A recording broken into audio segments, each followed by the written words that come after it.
Cinema show में आज बात फाइटर की एडवांस बुकिंग की, बताएंगे कंगना रनौत की इमरजेंसी कब रिलीज होगी, एनिमल का लाइफ टाइम कलेक्शन कितना रहा और कब आएगा बड़ी मियां छोटी मियां का टीजर। तो आइए फटाफट डालते हैं नजर आज की बड़ी खबर पर।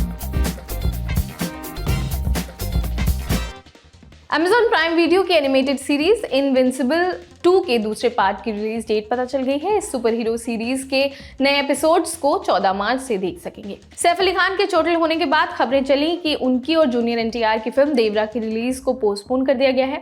कहा गया कि फिल्म 5 अप्रैल के बाद रिलीज होगी क्योंकि इसकी 40 दिन की शूटिंग अभी बची हुई है, मगर मेकर्स ने इन सभी खबरों को झूठा बताया है। इंदिरा गांधी पर बनी Kangana Ranaut starrer film emergency की रिलीज डेट आ गई। कंगना ने पोस्टर शेयर करके बताया कि मूवी 14 जून को बड़े पर्दे पर आएगी। धनुष की फिल्म कैप्टन मिलर पर साहित्यिक चोरी का आरोप लगा है। तमिल राइटर वेला राममूर्ति ने कहा कि कैप्टन मिलर उनकी नॉवल पर बेस्ड है। उन्होंने ये भी कहा कि वो इस मामले में तमिल सिनेमा डायरेक्टर्स यूनियन से मिलेंगे और उनसे न्याय मांगेंगे। प्रशांत वर्मा की ब्लॉकबस्टर फिल्म हनुमान के सीक्वल जय हनुमान का प्रोडक्शन शुरू हो चुका है। प्रशांत ने फोटो शेयर कर प्री प्रोडक्शन के शुरू होने की अनाउंसमेंट की। हनुमान की बात करें तो इस फिल्म ने अब तक 138 करोड़ रुपए कलेक्शन कर लिया है। रणबीर कपूर की एनिमल की ओटीटी रिलीज को लेकर सिने वन और टी सीरीज के बीच विवाद चल रहा था। अब दिल्ली हाई कोर्ट को बताया गया है कि दोनों प्रोड्यूसर्स के बीच इस मामले को लेकर समझौता हो गया है। कोर्ट ने उस अग्रीमेंट को ऑन रिकॉर्ड लाने का आदेश दिया है। दीपिका पादुकोण फाइटर के किसी भी प्रमोशनल इवेंट में नहीं दिखाई दे रही थी, जिसे लेकर कई तरह की खबरें चल रही थी। अब इन सभी खबरों पर डायरेक्टर सिद्धार्थ आनंद ने कहा, दीपिका का प्रमोशनल इवेंट में नजर न आना हमारी प्रमोशनल स्ट्रैटेजी थी। आप दीपिका पादुकोण को जल्द ही फाइटर प्रमोट करते देखेंगे। लोग चीजों को लेकर बहुत सारे अनुमान लगाते हैं। दीपिका हमारे साथ ट्रेलर लॉन्च पर आने वाली थी, मगर खराब मौसम की वजह से वो इसका हिस्सा नहीं बन पाई। करण जौहर और गुनीत मोंगा ने मिलकर किल नाम की फिल्म बनाई है, जिसे निखिल भट्ट ने डायरेक्ट किया है। फिल्म पर अपडेट देते हुए निखिल ने कहा, ये बहुत चैलेंजिंग फिल्म थी। हमारे पास इस फिल्म के लिए कोई रेफरेंस पॉइंट नहीं थे। दोनों प्रोड्यूसर्स करण और गुनीत की तरफ से बहुत सपोर्ट मिला। उन्होंने पूरी क्रिएटिव फ्रीडम दी थी। ऐसी एक्शन फिल्म मैंने पहले कभी नहीं बनाई। मूवी में 70 से 80% सिर्फ एक्शन ही होने वाला है। बीते दिनों रोहित शेट्टी हमारे खास programme guest in the news room में पहुंचे थे, जहां उन्होंने अपने पिता एम.बी. शेट्टी पर बात की। उन्होंने बताया कि इस साल 1982 में एम.बी. शेट्टी की फिल्म के सेट पर एक भयानक हादसा हुआ, जिसके बाद वो बिल्कुल टूट गए। सुनिए रोहित ने क्या कहा। ये था कि कैमरा बोलेंगे एंड वो बंदा भागेगा एंड फिर ब्लास्ट वाले को टैप करेंगे। लोग इतने थे तो कैमरा डिपार्टमेंट का जो बंदा जिसको कैमरा टैप करने वाला था वो खड़ा था और ब्लास्टिंग वाला यहाँ खड़ा था, और वो कब इंटरचेंज हुए वो पता नहीं किया उसमें।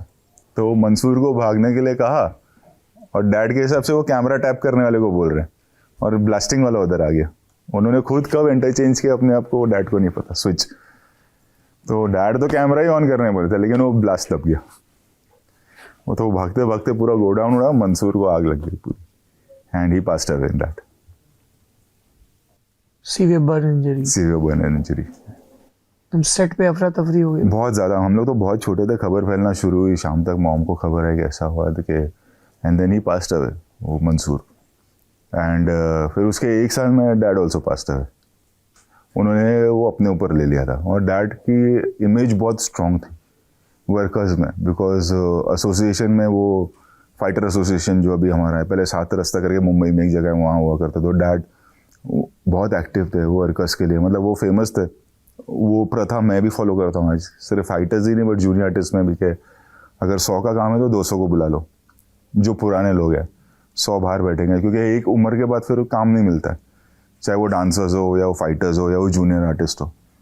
तो उनको बुला के फिर बाहर बिठा दिया करते थे कि आप लोग बैठो। हम एक बार बहुत फेमस भी था उनका कि एक प्रोड्यूसर ने ऑब्जेक्शन उठाया था उन पर, नाम याद नहीं मुझे कौन थे, कि आपको 100 लोगों की ज़रूरत है, आपने 100 लोगों और बाहर बुला के बिठाए हैं, पैसे तो हमको देने पड़ेंगे, तो इसलिए कि ये 100 तेरे लिए काम करेंगे, वो 100 तेरे लिए दुआ देंगे, तो चुप रहे। तो जब ये हादसा हुआ तो उन्होंने अपने दिल पर ले लिया, then he started drinking alone, alcoholic हो गए थे। उस तरह से फिर वो फिल्में छूटना शुरू हो गई और घर पे रहते थे थ्रू, मतलब and you can make out किया उन्होंने, और वो बहुत बड़ा हिट ले लिया था उन्होंने। और फिर आई थिंक 1 साल की आता है 82 में, then he passed away. And we knew कि वो भाई is passed away. Rohit Shetty से ये पूरी बातचीत आप हमारे चैनल दी ललन टॉप पर जाकर देख सकते हैं। यामी गौतम की फिल्म आर्टिकल 370 का टीजर आ गया है। आदित्य सुहास के डायरेक्शन में बनी ये फिल्म सच्ची घटना पर आधारित है। मूवी 23 फरवरी को रिलीज के लिए शेड्यूल है। दीपिका पादुकोण और ऋतिक रोशन की फिल्म फाइटर को हिट करवाने के लिए मेकर्स एनिमल और पठान की राह पर चल पड़े हैं। बॉक्स ऑफिस वर्ल्ड वाइड की रिपोर्ट के मुताबिक मेकर्स ने एग्जिबिटर्स से रिक्वेस्ट की है कि फाइटर की टिकट का दाम पठान और एनिमल जितना ही रखा जाए, ताकि ज़्यादा से ज़्यादा लोग इस फिल्म को देखने जा सकें और इसकी कमाई बढ़िया हो। एडवांस बुकिंग की बात करें तो देश भर में फाइटर के अब तक 1 लाख से ज़्यादा टिकटें बिक चुकी हैं, जिससे फिल्म ने अब तक 3 करोड़ 80 लाख रुपए कमा लिए हैं। फिल्म की रिलीज में अभी 2 दिन बाकी हैं, तो ये आंकड़ा अभी और बढ़ सकता है। अक्षय कुमार और टाइगर श्रॉफ की फिल्म बड़ी मियां छोटी मियां का टीजर 24 जनवरी को आएगा। अली अब्बास जफर के डायरेक्शन में बनी इस मूवी में पृथ्वीराज सुकुमारन भी नजर आएंगे। रणबीर कपूर के एनिमल का लाइफ टाइम कलेक्शन 905 करोड़ रुपए हो गया है। ए सर्टिफिकेट पाने के बाद इतनी ज्यादा कमाई करने वाली ये पहली हिंदी फिल्म बन गई है। सुष्मिता सेन की सीरीज आर्या के तीसरे सीजन के दूसरे पार्ट का ट्रेलर आ गया है, जिसमें सुष्मिता अपने परिवार के लिए लड़ती नजर आ रही हैं। राम माधवानी के डायरेक्शन में बनी इस सीरीज को 9 फरवरी से डिज्नी प्लस हॉटस्टार पर देख सकेंगे।